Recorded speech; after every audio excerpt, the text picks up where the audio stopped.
Welcome back for the second session this morning. If everybody can get seated and ready to go. The next session, Bridging the Atlantic, Opportunities for Latin America and the Caribbean in a Shrinking World. Let me just take this opportunity to thank our participants from the Caribbean. It has really made a difference to have a very actively engaged group. We really appreciate it.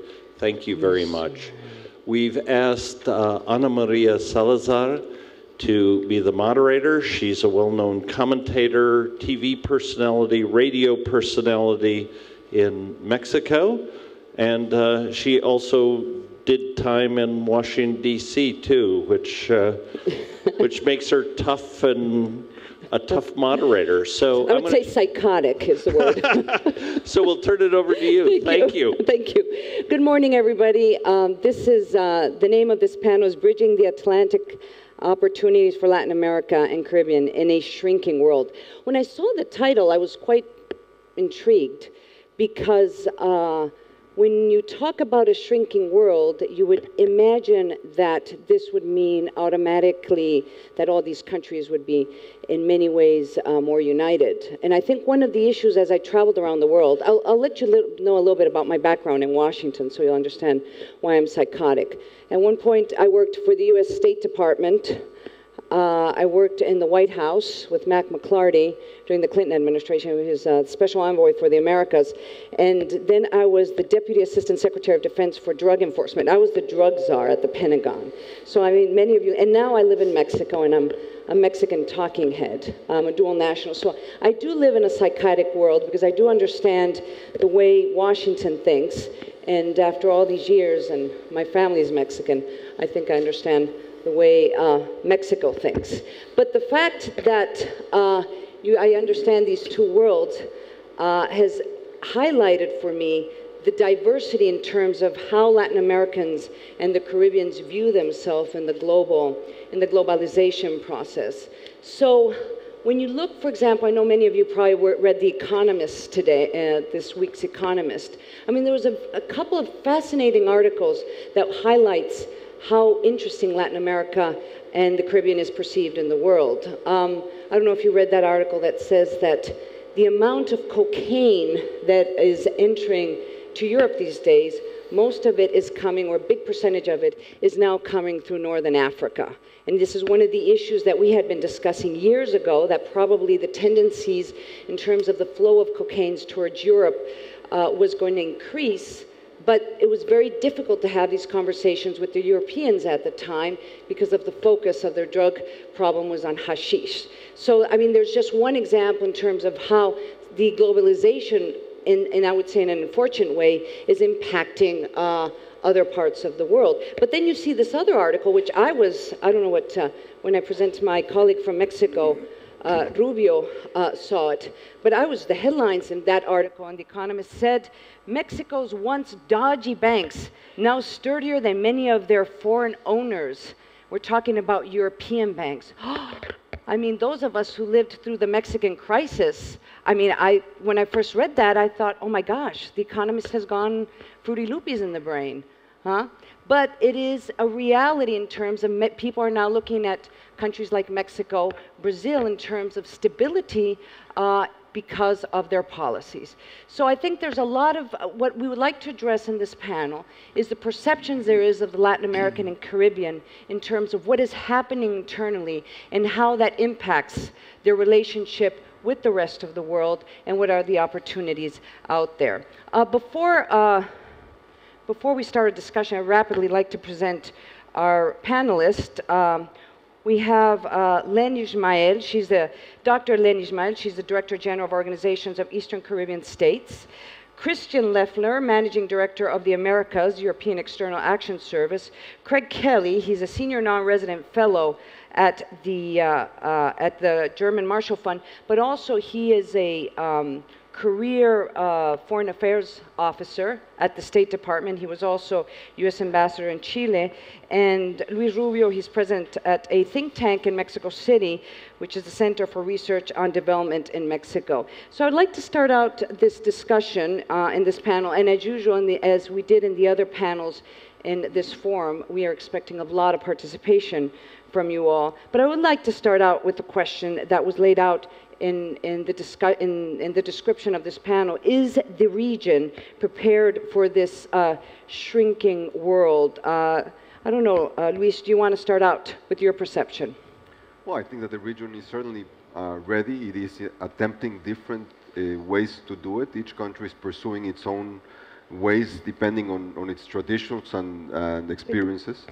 And realities. The first thing that one has to realize in Latin America is that there is no such thing as Latin America. There are many different regions, countries, and interests. Mexico has been pursuing a line. It decided to abandon its attempt to protect its own industrial plant and liberalized its economy in the 1980s, and did so in order to incorporate itself into the world economy right out and deepen that with NAFTA. Other countries like Brazil have decided to pursue a much more cautious approach, betting on the strength of their industrial plant, which was much stronger than Mexico's before this liberalization started. It's a different course, a different way of doing it, and it has to do with history, with expectations, and with preferences. But Luis, I mean, I guess that's the issue, and that there's no such thing as a Latin American region. And can you, and this is, I would say is a question for Len, I mean, can countries on their own face the globalization process? I mean, you know, the Caribbean is a series of islands that has in many ways tried to unify themselves and negotiate and serve as an economic region against the world. But the fact is, you do have Eastern Caribbean, and then you have the Latin American or the Spanish-speaking Caribbean. I mean, in itself, you are divided. I mean, doesn't that kind of undermine the ability of the region to be able to face globalization? Not really, because I think our historical experience is that in times of turbulence we have integrated much more. Mm-hmm. So that in effect, in 2008, at the very beginnings of this global economic recession, what we found was that the OECS, the Eastern Caribbean's response to that economic turbulence was a real pragmatic approach, which was deeper integration. In times of turbulence, we need each other even more. And so we've created a brand new treaty. We have formed an economic union for the 9 member states. We have inaugurated an OECS assembly, and we speak with one voice. I think, however, it's also true to say that these times of turbulence have also enlarged and deepened the prospect for wider integration, not only in the Caribbean itself, but also with our neighbors in Latin America, starting in 2008, when President Lula called a rather historic meeting. All presidents of Latin America and the Caribbean, prime ministers and presidents, were present.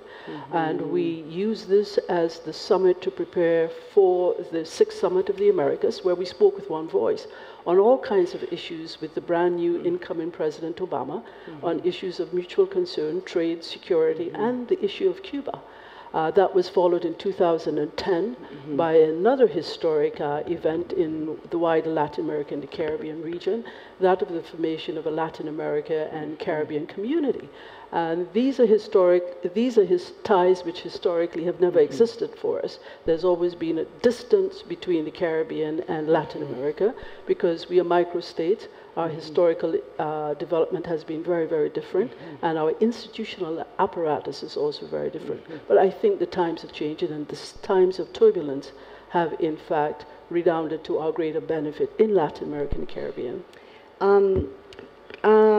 You know, Christian, Craig, Len is talking about historical, I mean, this moments in which the Caribbean speaks in one voice. The question is, who are they going to speak to? I think, for example, I was thinking about that panel last night. I don't know how many of you were at the political elections panel that took place here last night. Well, there was a very strong debate, and it was very focused on U.S. internal politics, why Obama should win or why Mitt Romney should win.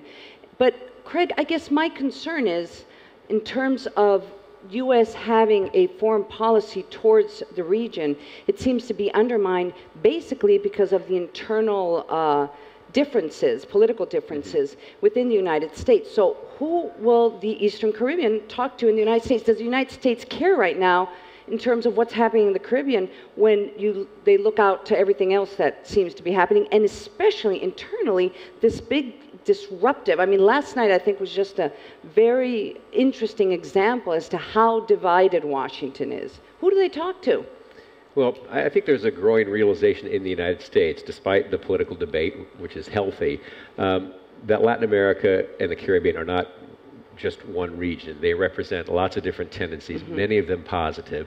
The old view in the United States that this was a U.S., Latin America, and Caribbean relationship is dated, and I think the United States has made great progress in realizing that there is a strong globalization in the region, exemplified by an ad that is currently running by the Banco Itaú in Brazil, the tagline of which is, "I am the global Latin American." Right. The United States administration, many actors, certainly the private sector, have recognized that the globalization of the region, anything that makes the region more prosperous and gives the region more opportunities is good for the United States, is good for the world. So I think that this is a change in the U.S. attitude. And the U.S. political debate is nothing new. The divisions with respect to our own policy matter to people in Latin America and the Caribbean because our economies are increasingly integrated, but that's also a good thing. I would just note as well that sitting and listening to this debate the last couple of days, I'm really struck by the fact that we're talking about in this region things like innovation in mega cities like Sao Paulo and Mexico City. We're talking about the I generation, a great example of which is the No Mas FARC movement in Colombia. Right. We're talking about Brazil's incredibly diversified economy, $1 billion in daily trade, U.S. and Mexico. If we'd been here 30 years ago, we'd have been talking about authoritarian governments, guerrilla insurgencies, economies out of control with inflation, terrible macroeconomic policies. So I think it's good to recognize that this ferment and this diversity is actually very positive for the region, despite the many challenges.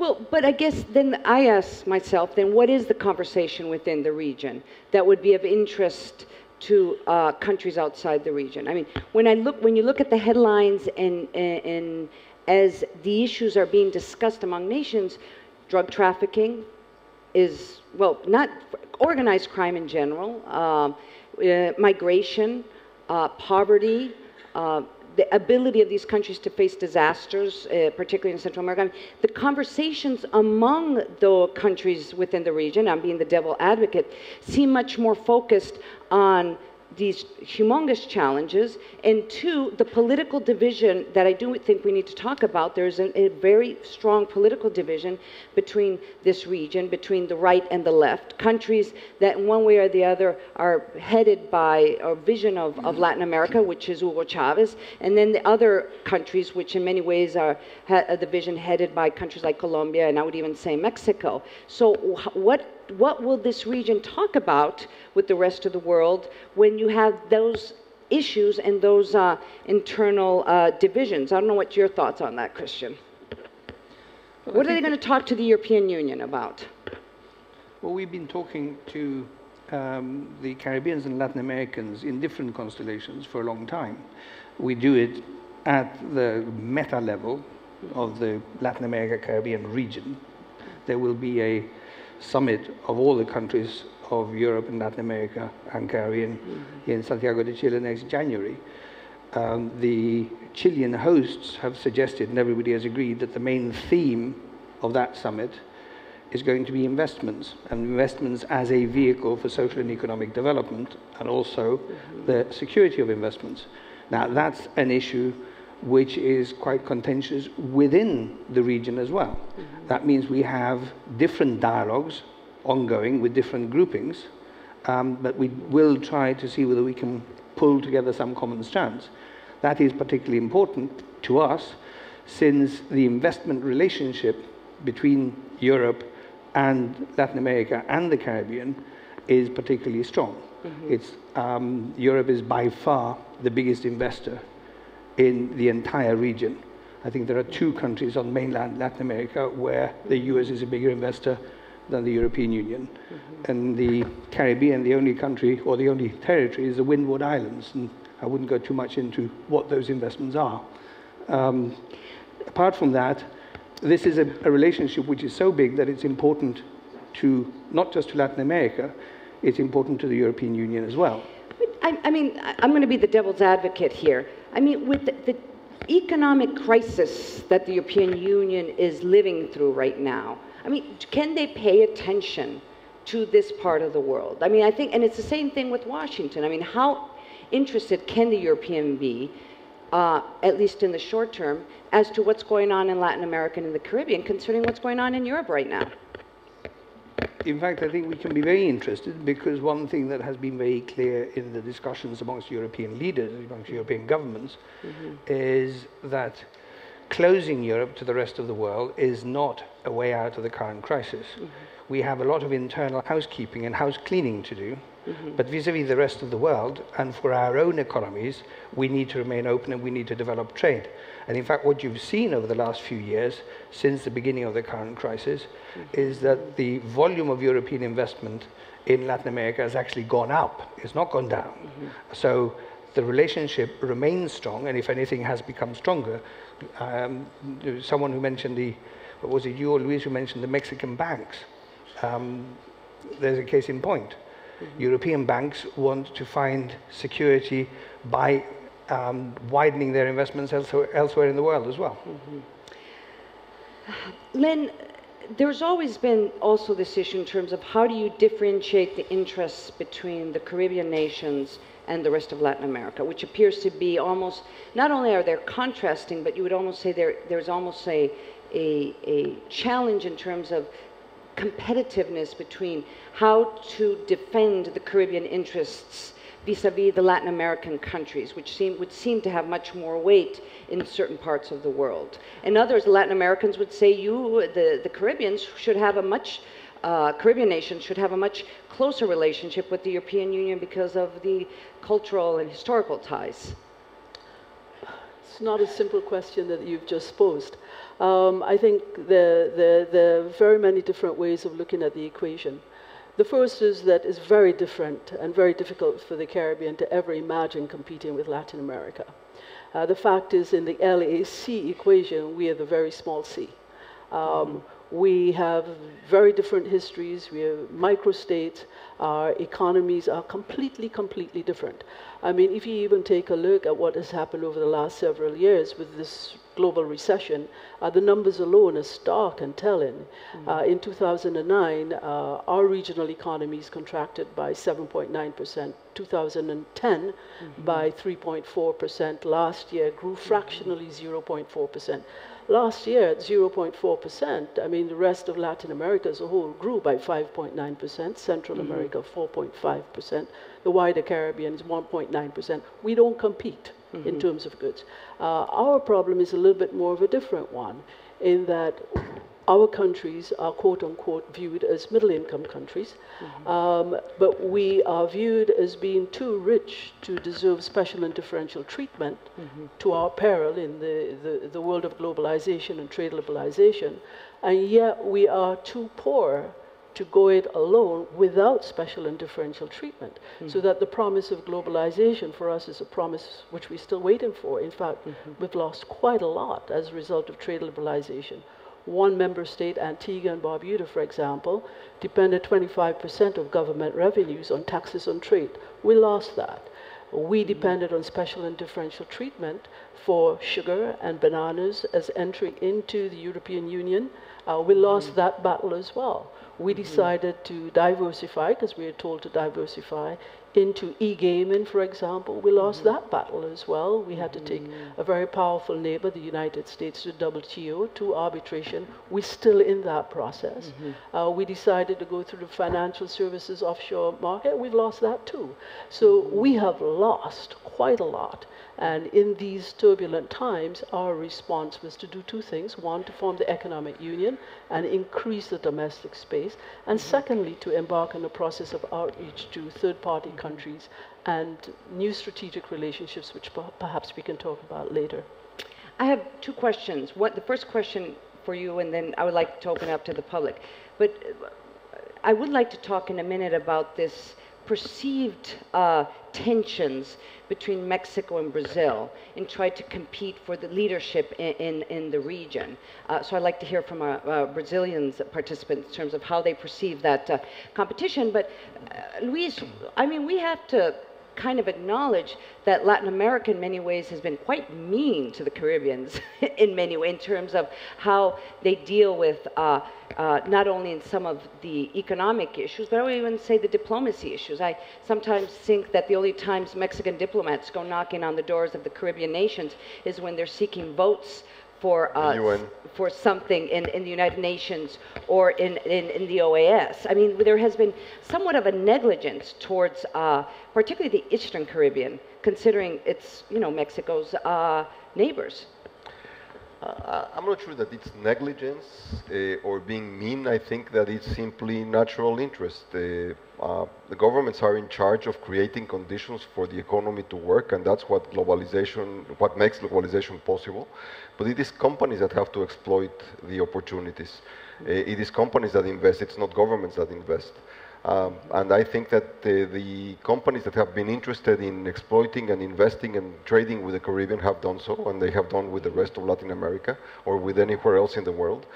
It is not the government function to do everything. Certainly Mexico has not had a very successful foreign policy approach to the region in general. But that's the kind of claim that Latin Americans always make against the US, that the US is not interested in Latin America. I really don't think that's relevant. When a Latin American country poses, or any country in the world, poses a real issue to the US responds, typically it does. When Mexico proposed NAFTA, the US responded. It is the way the US works. The same is true here. If a specific island needs something, they will approach the bigger neighbor, and it's the way of the world. So I guess one way of viewing this is that the multilateral relationships that may be created by nations and the dialogue that should be taking place, you're saying, is going to be much more effective if we put aside kind of the interest of the nations and just let the market and those interests of the business community. I think those are two parallel processes. Governments and presidents and prime ministers meet every now and then in different fora around the world for different purposes. That's one thing. The other is creating conditions for development to be possible. Sometimes those two match each other, sometimes they don't. I would like to open up now to a discussion with, particularly I know there's a large representation of Brazilians. I'm going to imitate the type of discussions I have sometimes on my radio show and on my TV show in the morning when they talk about Brazil, and we talk with government officials, Mexican government officials. This is usually the dialogue. Who do the Brazilians think they are? I mean, they have worse homicide rates than Mexico. And why did they get the Olympics? They've got a very good PR company. They're so good. Oh, their foreign relations officials are excellent. I mean, it's not like our Mexicans' foreign relations that they don't know what they're doing.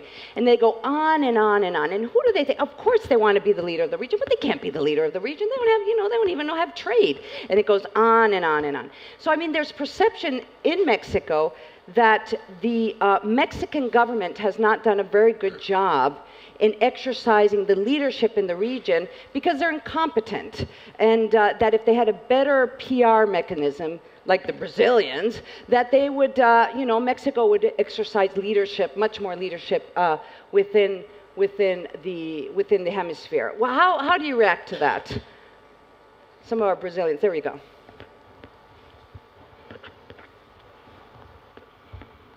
I'm Alcides Costa Vaz from the University of Brasilia. Actually, I don't see any sort of competition for leadership in Latin America between Brazil and Mexico. Actually, these two countries have pursued rather different foreign policy orientations, and they do have a kind of difficult bilateral relationship in economic terms due to the similarity of their productive structure in the industrial sector, especially. But due to the different foreign policy orientations they have had, I don't see that they were focusing on the same spaces. Brazil's foreign policy has favored much more an approach to South America, while Mexico has focused more recently on its ties to Central American countries and the Caribbean. So if we request for Latin America as such, I don't see that sort of competition.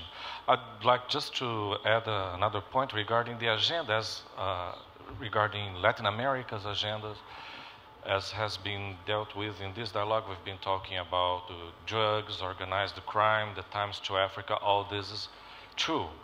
But Latin America has also had a more positive agenda in terms of democracy, political inclusion, social and economic inclusion, fighting poverty, and this is, has not been incorporated to the dialogue with other countries and regions that are much more concerned with security developments, in which those issues are at the forefront of the agenda.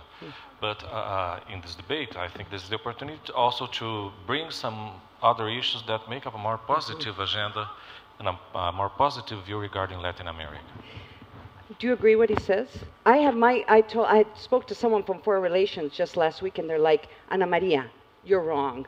Mexico's crime rate is much lower than the Brazilians. So why are the Americans so focused on Mexico's crime rate when the Brazilians are hiding their crime rate? It's much higher. It's more violent. I mean, this is the conversations I have. Okay, I'm the Brazilian ambassador in Morocco. During those discussions, I heard this competition, China and the United States, Brazil and Mexico, Brazil and Argentina. I think this is something from comments that really have no place. I mean, when we discuss European issues, we're not talking about Germany and France. We're not talking about this. For instance, I'd like to state here that Brazil has no problems with Burundi. You see, we don't even have an embassy there. Of course, the more intense we have a relation with the Americans, we're going to have more problems with the Americans. And that's not a big deal. With Mexico, with Argentina, the more intense is the relation, the more problems we have. But we don't have to look that the relations are bad because we have those problems. No, those problems are a result of our deep relation between our countries. I'm stricken by your comment, because you say Brazilians' focus is exercising leadership in Latin America, right? Let me tell you something. South America, excuse me, South America. Let me tell you something. The new president of Mexico, where did he go first? He went to South America.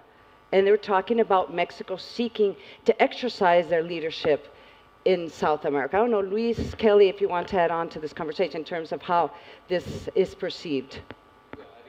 Back to, for the United States point of view, recognizing that there is great diversity in the region. I mean, there's great ethnic diversity, there's cultural diversity. There is also diversity of how countries run their economies, although by and large, there's this very large wave of very sound macroeconomic management, but countries will do these things in different ways. Brazil has a very, very large internal market. Exports are about 12% of its GDP, whereas in Mexico's case, it's about 31% of GDP. About 82% of those exports are manufactures. So there are different, because of NAFTA, there are different trade relations. These are just differences that occur, partly due to geography, partly due to history. Again, I think that accepting this diversity in the region is a very good thing. From the United States point of view, I think it's important to recognize that you mentioned these issues of crime and so forth, which are hugely important. Polls show that this is the #1 concern of a lot of citizens in Latin America and the Caribbean. At the same time, I think we have succeeded, and we have a couple of the architects in this room, and Tom Shannon and Dan Restrepo, in extending this positive agenda of the United States in the region, so we don't define our relations in the hemisphere only by those quote-unquote negative issues. Because if we narrow the definition of strategic to only that which can threaten us through transnational crime, counter-narcotics, and so forth, then we have a very narrow agenda. If we understand that the definition of strategic includes our economic well-being, our energy relations, and so forth, then all of a sudden Latin America and the Caribbean rise very high in the inbox of United States foreign policy and are viewed as very important. But let's be realistic. I mean, when you think of the bilateral relationship between Mexico and the United States, it is pretty much based on security issues right now. And when when you think about the discussions in Latin America among the nations, it has to be on security issues. Well, it is, not all countries, but in terms of how these organizations are either growing through the region, organized crime, or the impact it's having through the migration that comes through Mexico. Sure. But I want to go back to the Brazilian issue. I don't know. What's your take on the Brazil-Mexico challenge? I agree with the two previous Brazilian speakers. I think that these are countries that are pursuing different economic strategies based on the realities and circumstances. Mexico is focusing on the north, and that's why NAFTA was conceived of. Mexico was seeking investment, and it ended up bringing about NAFTA, and a similar trade agreement with Europe for the same purpose, which has delivered enormous investments in the country. Ultimately, the Brazilians see themselves as an emerging power, Mexicans see themselves as victims, and that's the reality of things. Lula was a spectacular president in terms of promoting Brazil. Mexico has had no such promotion for 18 years. My sense is that the new president of Mexico will be much more outward looking in the sense of promotion. He will be one that will try to get things done much more effectively and to extract benefits from enormous investments that Mexico has been making in institutional terms, in infrastructure terms, in setting all these agreements, in the growth of the middle class. I think that things are ripe for Mexico to start growing much faster, given a proper leadership. In that regard, Mexicans are much more wait and see than the Brazilians are, which tend to do things, to get things done much more effectively, regardless of their government. So that's the nature of societies. It's not something that one might prefer to be different, but that's the way things are. I'm interested in hearing comments from you all in regards to what should these issues be in terms of this dialogue that should be taking place between Latin America and the Caribbean nations and the other countries in the Atlantic. Mexico has a very interesting and probably one of the strongest agreements signed with the European Union. It was signed 10 years ago, and we were debating right now. I was talking to my colleague Rosenthal, he's not here anymore, he had to go catch a flight, Ambassador Rosenthal, who said he believes that agreement has not, that Mexico hasn't been able to use that agreement as much as it could, the potential of this agreement. I mean, there's a perception that it's a wonderful agreement. It's the only agreement that the European Union has with the Latin American country, if you consider Mexico part of Latin America. But it hasn't, despite this structure that is there, it has not been used to its potential. Do you believe that? No, I disagree with that. It's an agreement that opened up trade and economic relations, established new forms of dialogue and cooperation between Mexico and the European Union. In the 10 years that it's been there, the trade has doubled in real terms between Mexico and the EU, still being balanced, so it isn't trade just one way. Investments have increased considerably. Up to you and to Ambassador Rosenthal to determine whether you think that is good or bad for Mexico. We generally think that investments are good for both parties. We have been able to gradually develop a structure of dialogue and cooperation, for example, in the area of security, obviously much more modest than Mexico has with its northern neighbor, focused partly on what happens in Mexico, partly on working together on the security challenges in Central America. So I think that there is a diversification of the relationship, and a very positive one at that. The EU-Mexico agreement is not by any means the only one, nor the only one of its kind with Latin America. It was the first one. We've since got free trade agreements also with Chile, with Peru, with Colombia, and with all the countries of Central America. So by kind of curious accident of history, which is maybe not so much an accident as a reflection of policy outlook facing the challenges of globalization, it turns out that the EU has established free trade agreements with all the countries of the Pacific Alliance, whereas until now we found it rather more difficult to make progress with the countries on the Atlantic facade of the continent. And there's a comment over here. And then here.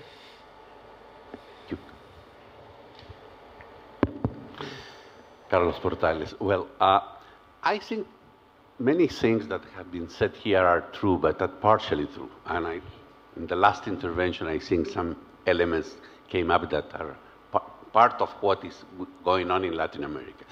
We have 2 or 3 different approaches to deal with globalization.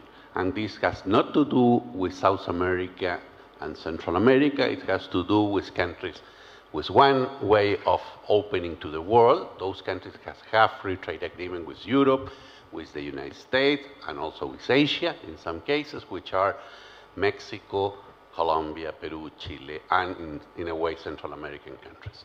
And we have 2 others ways, one which is supposed to have agreements or is in the process of having agreements, which is Mercosur, and other countries that don't want agreement, we are Venezuela and Cuba and other countries that have a different view. We are going to see what happened with this very announced since 2006 incorporation of Venezuela to Mercosur. Is going to Venezuela to go to the market economy or to a controlled market economy? That's a big question mark, but that is there. In relation to how relation with third parties are structured, well, we have one set of relations that are mostly structured from South America to Africa and the Arab League, and we have other relations that are not structured that way, that are structured from Latin America and Europe, Latin America and the United States, and Latin America and part of Latin America and Asian countries, those countries that belong to APEC, those countries that have the Pacific Alliance. So we have a much more differentiated thing, which is not only Brazil, South America, and Mexico, Central America, fortunately, for those who are not Brazilian nor Mexicans.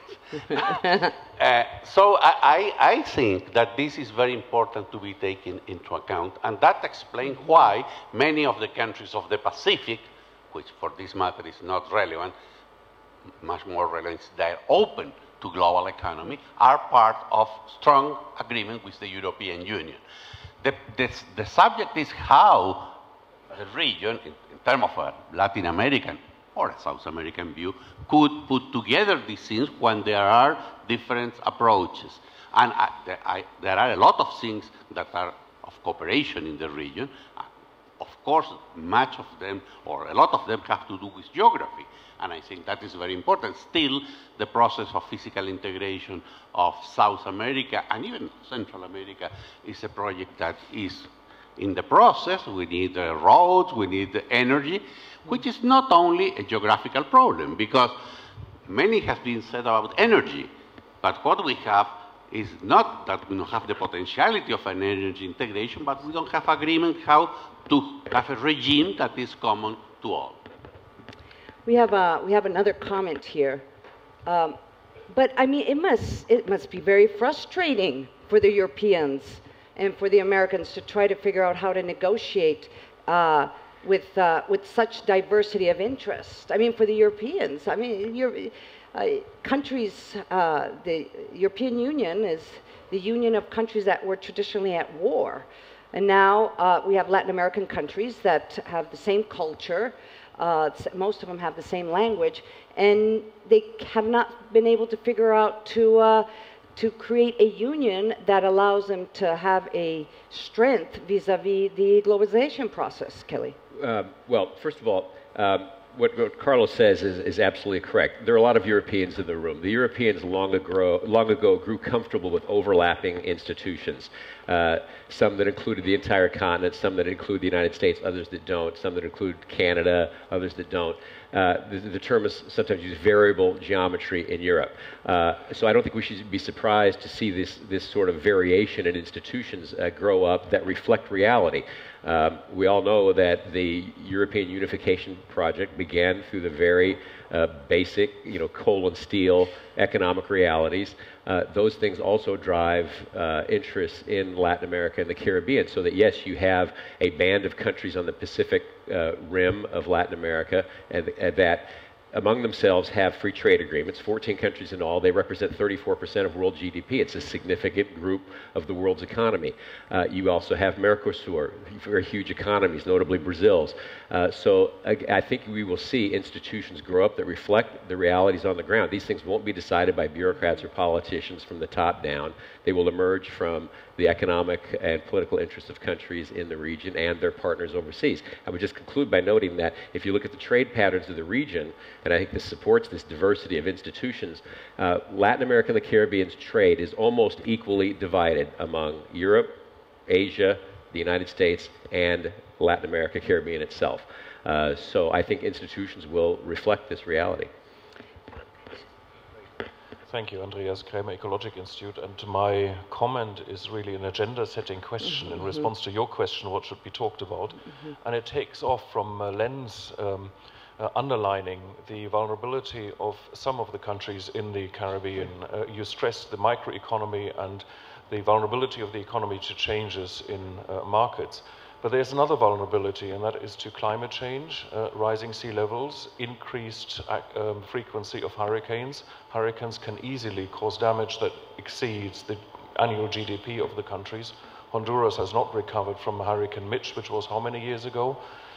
Where do you structure the dialogue about the long-term future of those communities that are vulnerable to the changes that are coming? And it's not just the rising sea level and the weather patterns, it's also the loss of the fisheries that is threatening because of ocean acidification and other threats, invasive species or whatever. Where is that dialogue which can really threaten the economy of those countries and the survival of the islands, as small and as vulnerable as they are? That's a very interesting question in terms of how do you negotiate these big issues with the rest of the world. I mean, the Caribbean has created a union, the Eastern Caribbean Union, but what about the rest of Latin America, the Central American countries? I think we had one or two Central American colleagues in the audience that we hopefully would raise their hands so we can hear their opinion.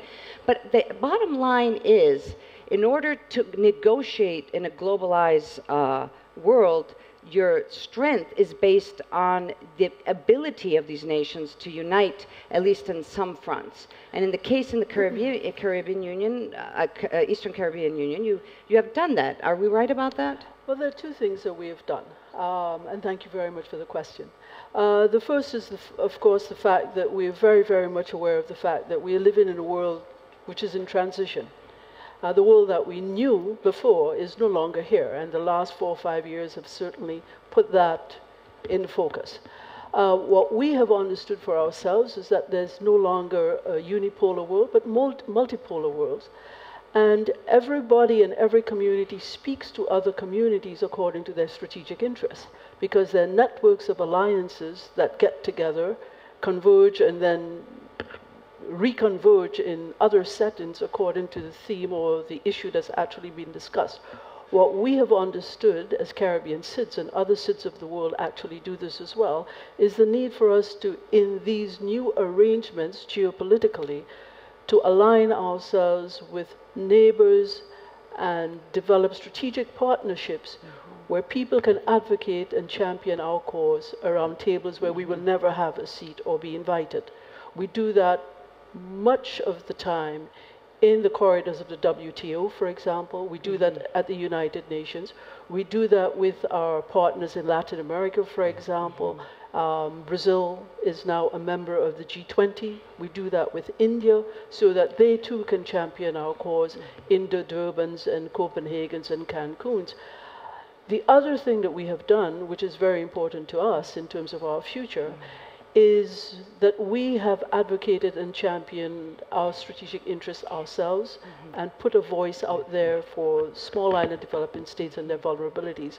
And in that way, we have reached out to third-party countries. So for the very first time, starting in 2009, we have third-party countries actually accrediting ambassadors to the OECS through my office. And in defense of Mexico, Mexico and Brazil have both accredited ambassadors to the OECS, including the United States of America and Cuba and France and Germany and Finland. Austria will be in a couple of weeks, and many other countries.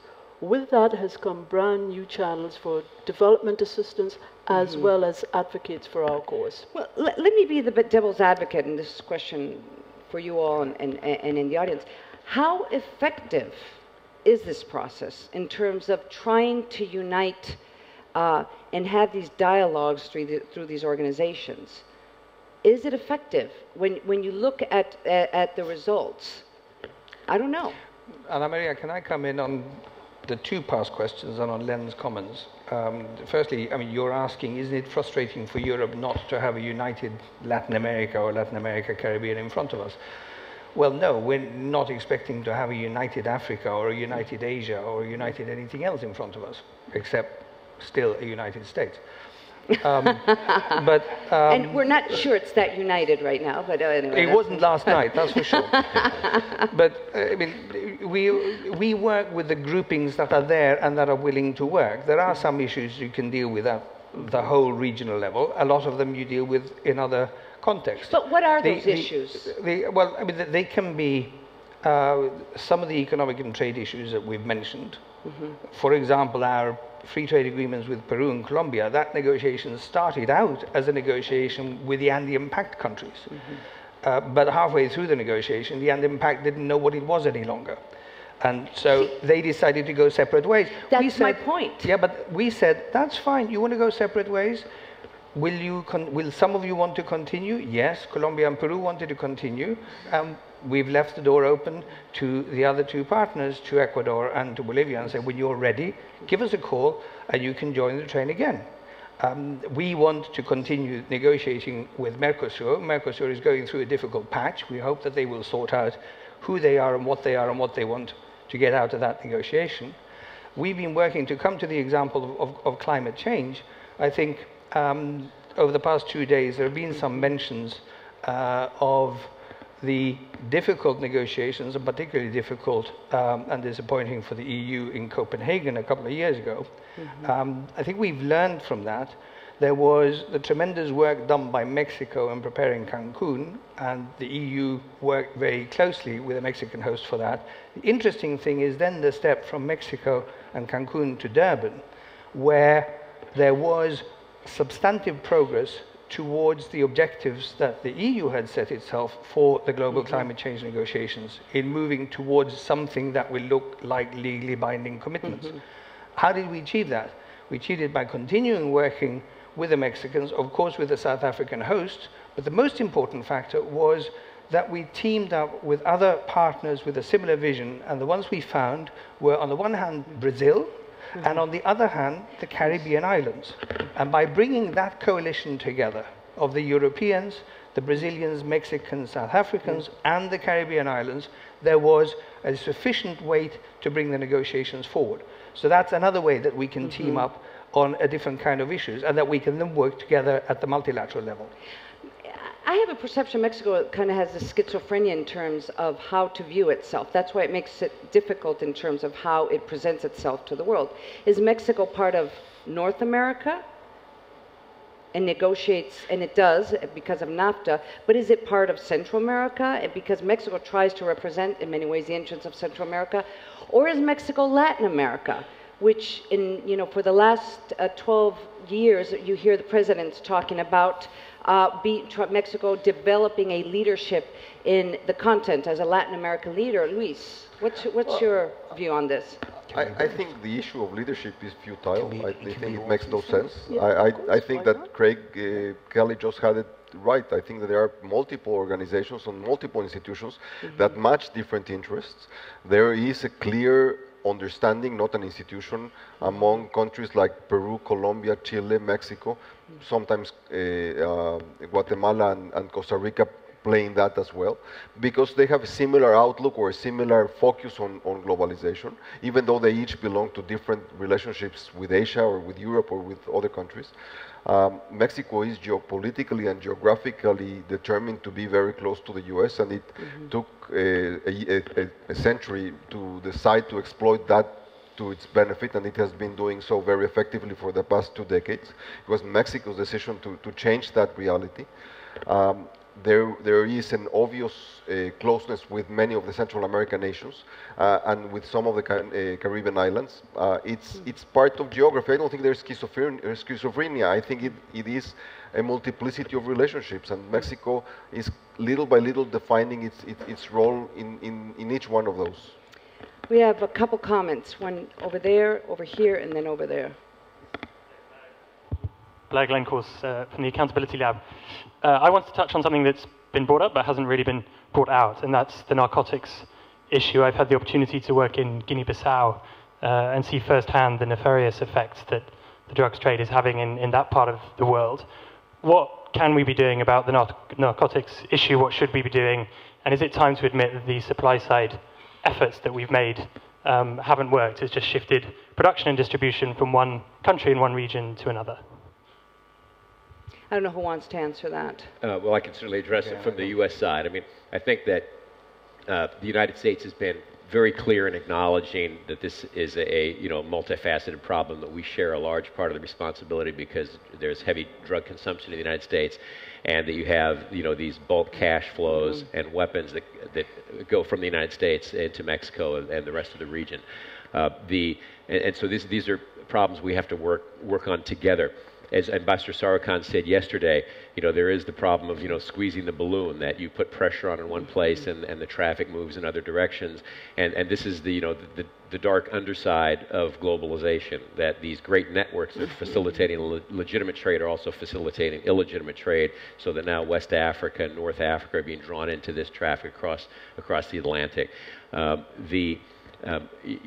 We're working at many different levels, the United States, with our friends and partners in the region, everything from sort of the hard end of enforcement to, administration of justice, helping to build stronger communities and so forth. But I think we have to recognize that, the courage of countries that have taken this on, Mexico, Colombia, the Central Americans, others, because this is not easy. This is roiling, Mexico's political system, but they're staying with it. The United States is right to stand with them and cooperate with them because, we share the responsibility. And I think as Colombia shows, you can make progress. It's difficult, but you can make progress, and security can improve. And I think there has been progress in Mexico as well. But they're very difficult problems. There are enormous spillover effects in the general sense of insecurity among many citizens in the region. But you have to recognize there's an enormous amount of frustration to the point where you have former President Cedillo of Mexico, former President Cardoso of Brazil, and former President Gaviria from Colombia all saying, you know what, it's time to legalize at least some parts of this this problem. I mean, there's a sense that the weight of this or the impact has fallen on the Latin American countries, the Caribbean countries, and not necessarily is it being shared by the United States and now Europe?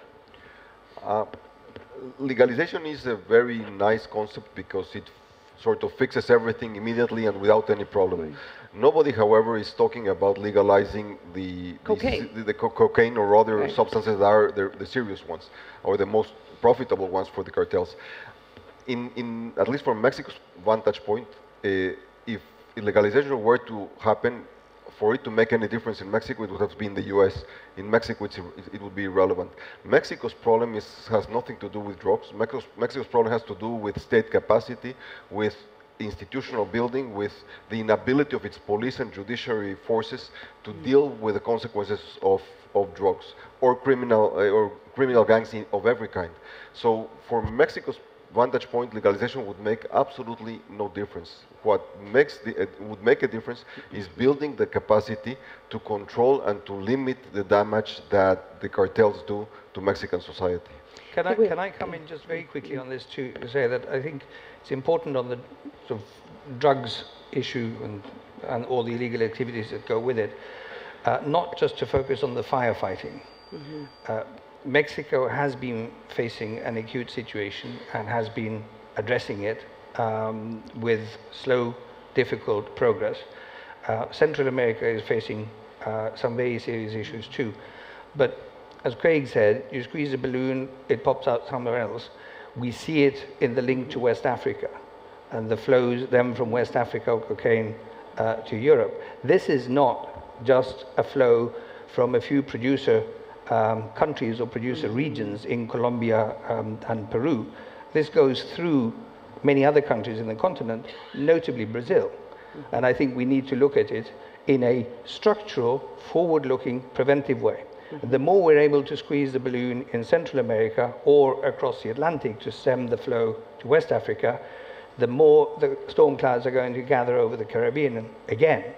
And therefore, we need to work together, all of us, with the Caribbean now to prevent that channel opening up or developing again. There was a comment here. Thank you. My name is José Brito Cruz. I'm from the Brazilian Foreign Ministry in Brasilia. And what I would like to do is to offer perhaps a somewhat different perspective for this debate, because I was surprised by the exceedingly negative tone in this discussion. And I think it is important for someone from my country, and I think this is also true for people from all over South America and Latin America in general, that the region is going through an extremely positive moment in its history, because we have developments that are new and that will indeed make a difference. The region is now perhaps the most democratic region in the world, and it has consolidated democracies that are proving to be able to make a difference in terms of people's lives. It is the region as a whole is being able to do something which very few, which happened very rarely in human history, which is to reduce social inequality within the context of democracy. This is not simple, and it is being done in today's Latin America, it's being done in today's Brazil. There are a number of other positive developments that make Brazil and Latin America in general extremely attractive to the world. Well, if we look at Latin America only from the point of view of a restricted number of questions, such as drug trade or migration, which is a very limited point of view, well, of course, you will see, well, there are problems. But I think if we put ourselves too much into the position of the devil's advocate, we will perhaps find ourselves in a situation where not only we will not be able to acknowledge that the glass is half full instead of concentrating on the fact that it is half empty, but we will also be able to see a glass that is perhaps 90% full, and we'll say, well, it's 10% empty. Now I understand so I why just wanted to offer a somewhat different perspective. Now I understand why my colleagues in foreign relations in Mexico, I don't know if the word envy is, but why they get so upset when they hear you talk like that. You're very positive about what's going on in the region and in terms of what role your country could play in this process. There's a couple comments over here.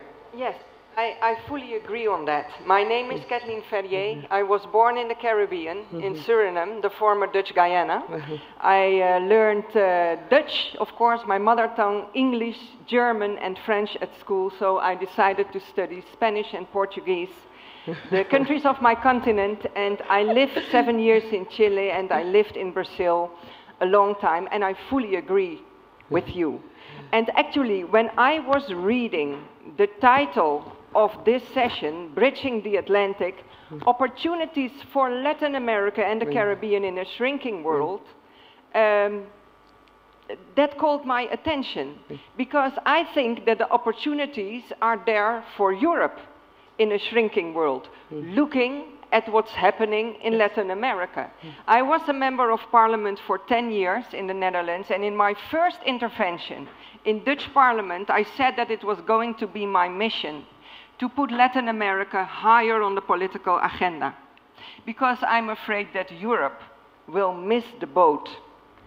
When Europe is not aware of the strong historical and social ties Europe has with Latin America. Someone made the remark whether it's not difficult for Europe to look at the divided Latin America.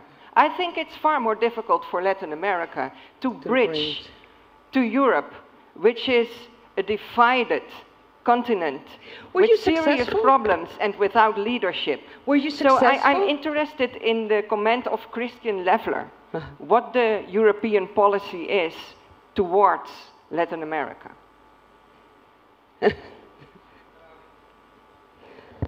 Yeah. Europe is probably as messy, united and divided as it's been for a lot of its history. We still manage to take the process forward. You say yourself we have a strong historical and cultural basis to build on with Latin America and with the Caribbean. I think when I saw the title of The Shrinking World, I thought, well, actually, it used to be quite a small world seen from a European perspective vis-à-vis the Caribbean and Latin America. Right. They were part of the Europe that the Europeans saw at the time. The Latin American nations are all invited in November to Cadiz in Spain to celebrate the 200th anniversary of the 1812 Constitution, which opened the way to Latin American independence. So the links are there, they're being developed. The economic relationship, if we talk of that, I mentioned it already, we have a very strong and still growing basis to build on. Just one statistic on that. European investments in Latin America are bigger, considerably bigger, than European investments in Russia, China, India, and South Africa together. That is therefore a relationship which is important to us, to the Europeans, and important to the Latin Americans, and it gives us a tremendous basis on which to build. As you mentioned, the remarkable progress made not just economically, but politically in the continent over the past 10 to 20 years with the consolidation of democracy opens new possibilities of working together. I think that while there has been a lot of welcome progress on social issues and on fighting poverty, there is still a huge agenda in Latin America in terms of social and economic integration. There has been that progress, but it remains the most unequal continent in the world. That's an area where we can do a lot of work together, because socio-economic integration has been one of the big challenges within the Union as well. So we do have a broad agenda. We can take it forward in many areas. The changes that have taken place in Latin America and in the Caribbean have opened new opportunities, and we are trying to explore them and exploit them as best we can. Is there a similar agenda from the United States? Is it similar than what the Europeans? Well, I was going to say it was an excellent question, because the question is not just what does globalization bring for Latin America and the Caribbean. Right. Latin America, given the tremendous progress in the region, it has grown from the fact that it's now a almost completely democratic hemisphere. Not only the fact that the governments have been legitimately elected, but that they have put together in most cases very sound sort of centrist pragmatic policies on the political and economic level that allowed Latin America and the Caribbean to weather the recent recession in a very strong way. And if you look at this from the private sector perspective, you see that the private sector from around the world recognizes this stability. Foreign investment in Latin America and the Caribbean was $145 billion last year alone. So this is recognized.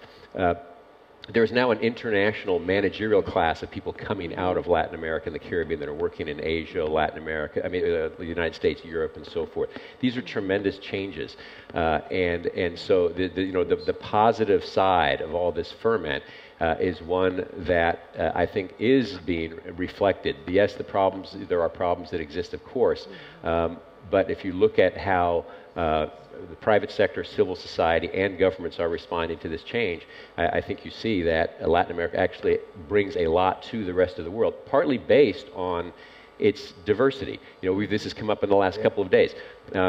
The Japanese Brazilian community in Sao Paulo, there are 200,000 Palestinians in Chile, the largest Palestinian community outside of the Middle East, Lebanese everywhere. Afro-descendant population is huge throughout the region. This allows the region to integrate more effectively. And then I might add, of course, in the United States, almost 50 million Spanish speakers, which leads to increasing integration between the United States and the rest of the region. These are all reasons, I think, to be optimistic about the development of closer ties between the region and the rest of the world. We have about less than 10 minutes left, and we have I see at least 2-3 questions over here, and as we are starting to wrap up, I do think we need to kind of talk about what then needs to be done, if anything, in terms of increasing this Atlantic dialogue. Over here. Thank you very much. It may be not surprise to you, I am the ambassador of Mexico here in Rabat. So maybe not surprised to say that I don't think Mexico has an identity problem. On the contrary, I think we have very strong cultural identity in our relations with the rest of the world.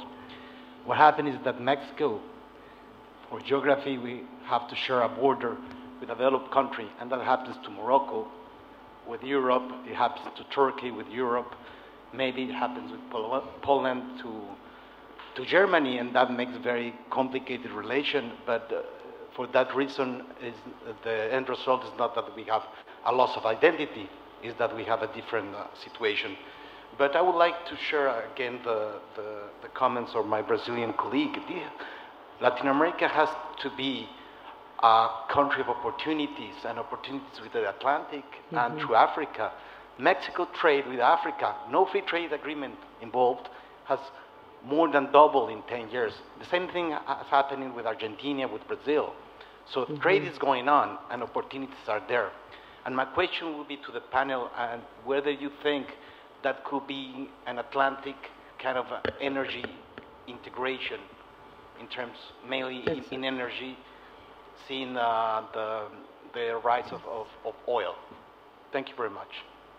That's a very interesting question. We haven't spoken about Latin America, Caribbean, and Africa. I don't know who wants to address this issue. Well, I think a number of people, I'll just start. I mean, if you look at what's happening from the oil sands in Canada to shale gas in the United States, Mexico, Argentina, right. The pre-salt in Brazil, adding to their already impressive production of oil in Brazil, there's clearly an energy revolution going on in the hemisphere, but it's also occurring in Africa.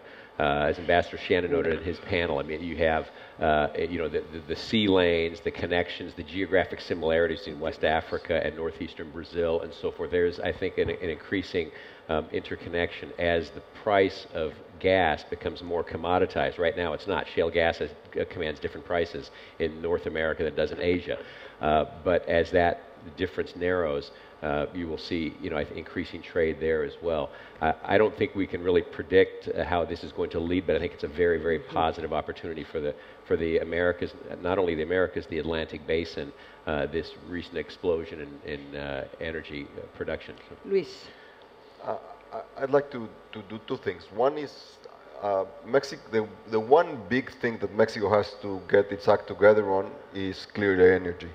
On the one hand, it has to exploit, or it has the opportunity to exploit these shale gas deposits that have been recognized and that could make a huge difference in the future. On the other hand, it has a schizophrenic relationship with itself on energy in general.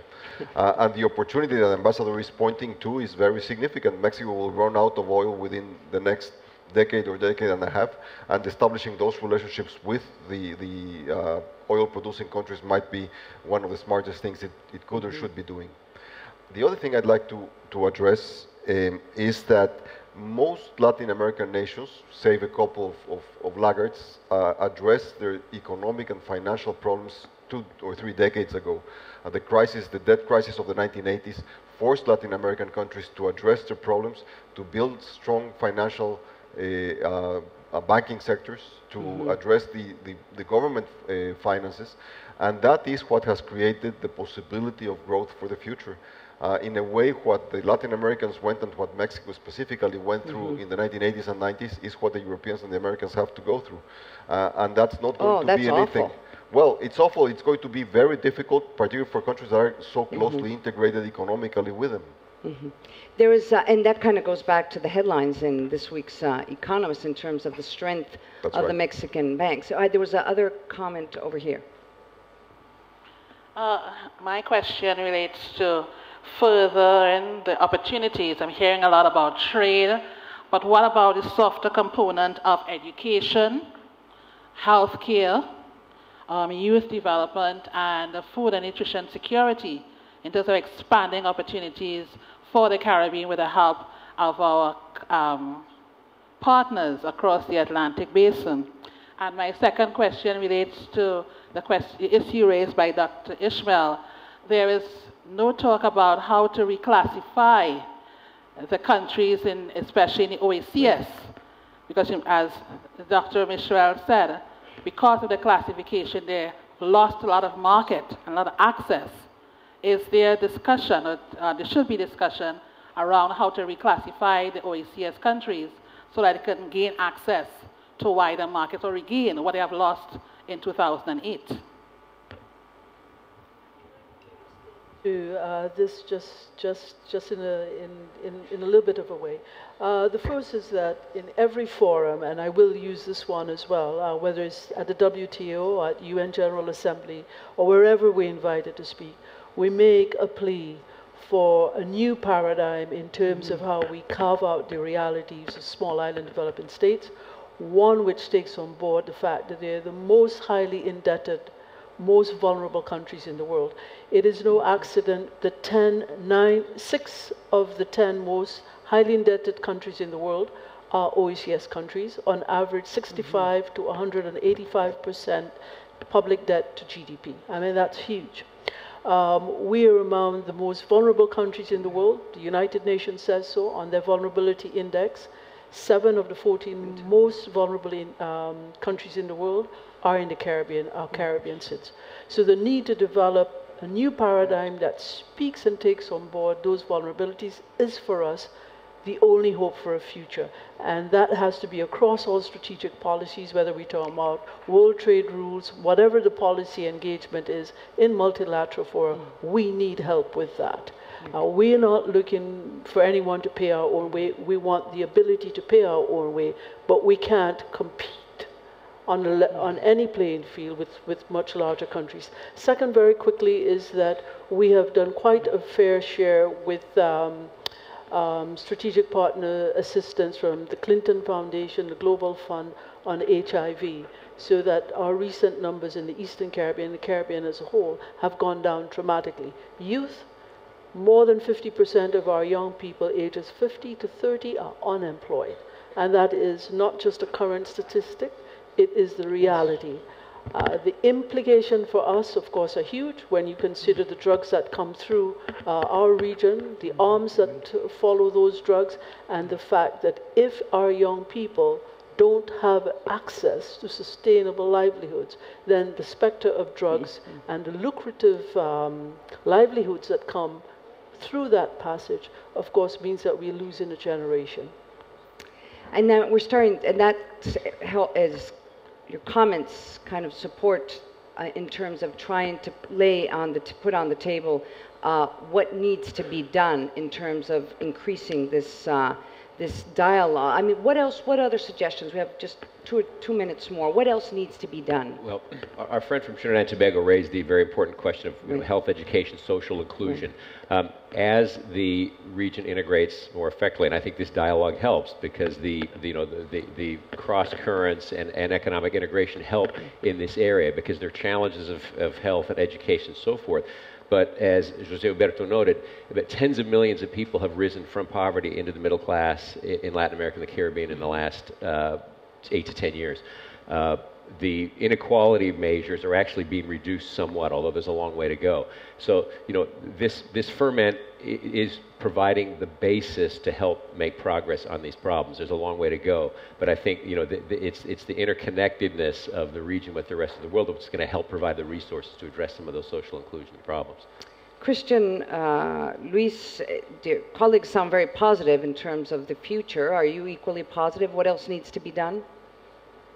Yeah, well, I'm optimistic for the future, given some of the important progress that has been made and has been highlighted. But I think what's also being shown, not least in the last few comments, is that we can certainly not have some sort of one-size-fits-all strategy for engaging with Latin America and the Caribbean. There has to be a very nuanced approach addressing the specificities of each grouping, or each country indeed, but certainly in terms of groupings. We've been working with the Caribbean states on doing that and hope to be able to come out fairly soon with a renewed EU-Caribbean joint strategy for how to address some of the broader issues in our relationship. One area linked to education, which we haven't had time to mention today, but which I think is hugely important across the region with some leaders, but it's important for the others too, is cooperation in science and research.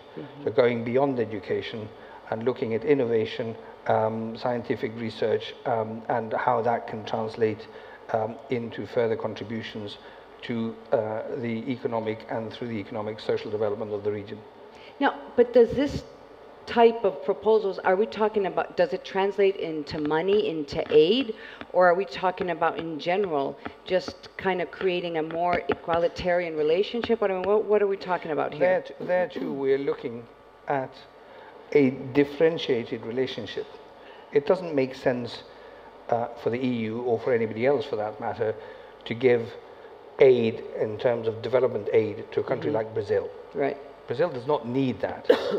What we can do is work together on identifying policy areas where sharing of experiences, sharing of knowledge is important, and then see whether that needs a little bit of funding to back up exchanges, to back up expertise, to do specific studies, whatever it takes.